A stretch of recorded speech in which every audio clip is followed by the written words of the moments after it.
আসসালামু আলাইকুম ওরহমতুল্লাহি ওবারাকাতুহ। ডক্টর ইউনূসের পদত্যাগ করা ছাড়া আর বিকল্প কি করার আছে ডক্টর ইউনূসের? 5 আগস্টের পরে শুধুমাত্র আওয়ামী লীগ ছাড়া জাতীয় পার্টি সহ প্রত্যেকটা দল কিন্তু ডক্টর ইউনূসকে সমর্থন করে গেছে। কিন্তু অল্প কিছুদিনের মধ্যে আসলে বিএনপির সাথে ডক্টর ইউনূসের দূরত্ব বাড়ছেই এবং বেড়েই চলেছে। কিন্তু বিএনপি কখনো সরাসরি ডক্টর ইউনূসকে পদত্যাগ করতে হবে এটা কিন্তু বলেনি, বা সবসময় বিএনপি বলে এসেছে যে ডক্টর ইউনূস ব্যর্থ হলে এই জাতি ব্যর্থ হবে। এটা স্বয়ং তারেক রহমান নিজেই বলেছেন। কিন্তু এই মুহূর্তে বিএনপি কিন্তু ডক্টর ইউনূসকে আর চাইছে না, বা সরাসরি না বললেও আকার ইঙ্গিতে ডক্টর ইউনূসকে বলেই দিয়েছে যে আপনাকে বিএনপি আর চায় না, বিএনপি বিকল্প কাউকে চাইছে। প্রথমে আপনাদেরকে পড়ে শোনাই যে বিএনপি নেতা সালাউদ্দিন আহমেদ আসলে কি বলেছে। প্রধান উপদেষ্টা ডক্টর মোহাম্মদ ইউনূসের পদত্যাগ দাবি করেনি বলে মন্তব্য করেছেন বিএনপির স্থায়ী কমিটির সদস্য সালাউদ্দিন আহমেদ। তিনি বলেছেন, প্রধান উপদেষ্টা ডক্টর মোহাম্মদ ইউনূসের পদত্যাগ চায় না বিএনপি, তবে করলে বিকল্প বেছে নেবে জাতি। শুক্রবার 23শে মে একটি বেসরকারি টিভি চ্যানেলকে দেওয়া এক সাক্ষাৎকারে তিনি এই কথা বলেন। সালাউদ্দিন আহমেদ বলেন, তিনি নির্বাচনের রোডম্যাপ ঘোষণার পরিবর্তে যদি নিজে পদত্যাগ করতে চান বা দায়িত্ব ছেড়ে দিতে চান সেটা ওনার ব্যক্তিগত বিষয় হতে পারে, কিন্তু আমরা তো আর ওনার পদত্যাগ দাবি করিনি। তিনি বলেন, বিএনপি ডক্টর মোহাম্মদ ইউনূসের পদত্যাগ চায় না, বিএনপি চাই নির্বাচনী রোডম্যাপ, কিন্তু সেদিকে না গিয়ে সংস্কারের কথা বলে সময়ক্ষেপণ করা হচ্ছে। যদি একান্তই ব্যক্তিগতভাবে উনি দায়িত্ব পালন করতে অপারগ হন, রাষ্ট্র তো আর বসে থাকবে না, রাষ্ট্র তো একটা বিকল্প ব্যবস্থা খুঁজে নেবে অবশ্যই। এই পৃথিবীতে কেউ তো অপরিহার্য নয়। এটাতে সালাউদ্দিন আহমেদ স্পষ্ট ভাষায় তিনি ডক্টর ইউনূসকে এটা বুঝিয়ে দিয়েছেন যে আপনি নির্বাচন দিন এবং নির্বাচনের রোডম্যাপ দিন, এবং আমরা যেভাবে চাই আপনাকে সেভাবেই চলতে হবে, এবং নির্বাচনটা আমাদের মতো করে হতে হবে, এবং সেটা যদি আপনি না করেন তাহলে আপনি পদত্যাগ করলেও আমাদের কোনো কিছু যায় আসে না। আপনি যা ইচ্ছা তাই করেন, প্রয়োজনে বিকল্প অন্য কেউ এই প্রধান উপদেষ্টা হবেন। মানে এখানে এই বিএনপি কিন্তু সরাসরি ডক্টর ইউনূসকে বুঝিয়েছেন। বিএনপির অভিযোগ কিন্তু অন্য কারো বিরুদ্ধে না, বিএনপির মূল অভিযোগটা কিন্তু ডক্টর ইউনূসের বিরুদ্ধে এবং দুইজন যে উপদেষ্টারা রয়েছেন তাদের বিরুদ্ধে। সালাউদ্দিন আহমেদের এই বক্তব্যে স্পষ্টভাবে আসলে এটা নিশ্চিত হয়ে গেল যে বিএনপি এখন আর এই ডক্টর ইউনূসকে আসলে প্রাধান্য দিতে চান না, বা বিএনপির যে ভয়টা ছিল সেটা কিন্তু তারা কেটে উঠতে পেরেছে। মানে বিএনপি মনে করছে যে এখন পরিপূর্ণভাবে এই সব কিছু কিন্তু বিএনপির নিয়ন্ত্রণে আছে, মানে বিএনপির এখন আর ভয়ের জায়গা নেই।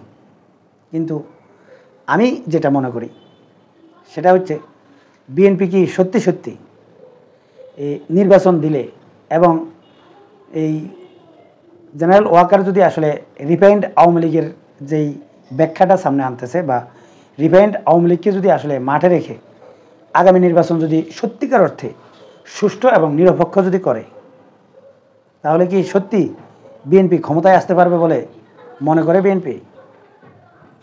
আমি কিন্তু সেটা মনে করি না।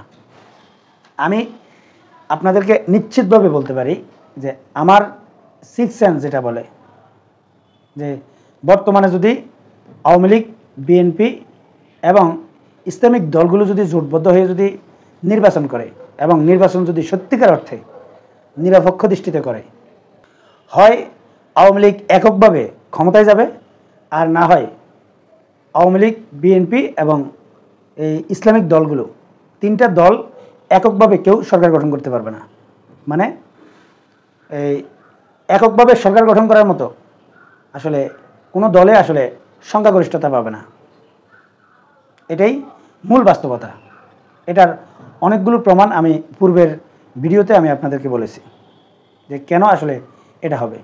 এখন বিএনপি যদি মনে করে যে এখন যেহেতু বাংলাদেশের প্রশাসন বলেন, বাংলাদেশের প্রত্যেকটা অঞ্চল এই বিএনপি নিয়ন্ত্রণ করে ফেলেছে, বাস্তবিক অর্থে সাংগঠনিকভাবে এবং রাজনীতির মাঠে আওয়ামী লীগ এতটাই শক্তিশালী যে রাজনীতির খেলাগুলো কিভাবে খেলতে হয় এটাতে এতটাই আওয়ামী লীগ পারদর্শী যে বিএনপি এবং জামাত এই দুইটা দল আওয়ামী লীগের কাছে কিন্তু শিশু।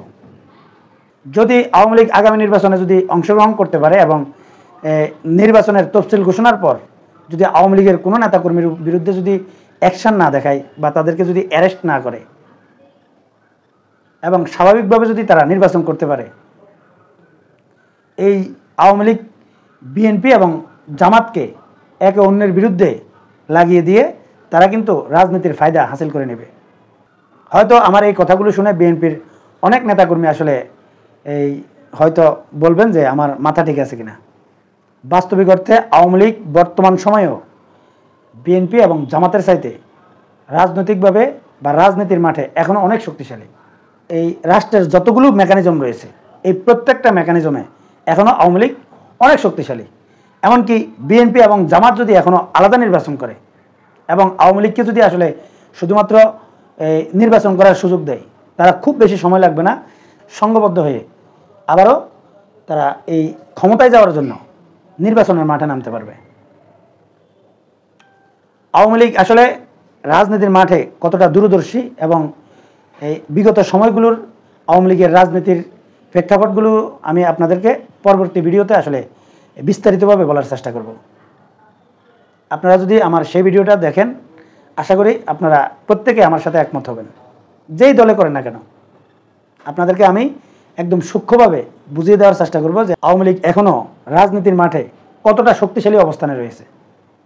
এমনকি বিএনপিকে তারা গোল খাওয়াতে তাদের খুব অল্প সময়ের প্রয়োজন। বিএনপি বর্তমানে যেটাকে আসলে তাদের সমর্থক মনে করে বা এই মিডিয়াগুলোকে বিএনপির নিয়ন্ত্রণে মনে করে, এই মিডিয়াগুলো আসলে বিএনপির নিয়ন্ত্রণে না, এটা সম্পূর্ণরূপে আওয়ামী লীগের নিয়ন্ত্রণে। কিভাবে আওয়ামী লীগ সূক্ষ্মভাবে আসলে এই মিডিয়া কেন্দ্রিক এবং প্রচার মাধ্যমগুলোকে আসলে কিভাবে কাজে লাগাচ্ছে সে বিষয়টাও আসলে আমার এই পরবর্তী ভিডিওতে আমি আলোচনা করব। এখন আপনারা যদি আসলে এই বিএনপি নেতা সালাউদ্দিন আহমেদের যদি এই বক্তব্যটাকে আসলে বিশ্লেষণ করেন, তাহলে এটা স্পষ্টভাবে বোঝা যাচ্ছে যে বিএনপি এখন আর এই ডক্টর ইউনূসকে আসলে আর দেখতে চায় না। এমনকি তারা এখন মনে করছে যে আওয়ামী লীগ যেহেতু এখন বেকায়দায় আছে এবং দুর্বল একটা আওয়ামী লীগকে সামনে রেখে তারা ফায়দা লুটবে, কিন্তু বাস্তব সত্য হচ্ছে আওয়ামী লীগ উল্টো বিএনপি এবং জামাতকে খেলে দিতে পারে ঠিক আগামী নির্বাচনে।